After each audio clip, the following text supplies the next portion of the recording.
5 perkara di Pilkada Sumatera Barat telah selesai, hanya satu yang masih berlanjut. Mahkamah Konstitusi menggelar sidang putusan dismisal terhadap 6 perkara sengketa hasil pemilihan kepala daerah di Sumatera Barat pada Selasa 4 Februari 2025. Hasil sidang memutuskan 5 perkara selesai di tahap ini, sementara 1 perkara dari Kabupaten Pasaman akan lanjut di sidang pemeriksaan dan pembuktian.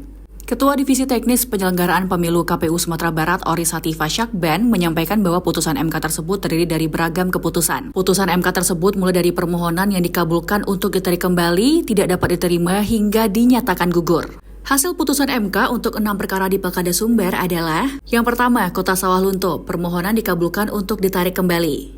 Yang kedua, Kota Padang Panjang, permohonan tidak dapat diterima. Yang ketiga, Kota Solok, permohonan dinyatakan gugur.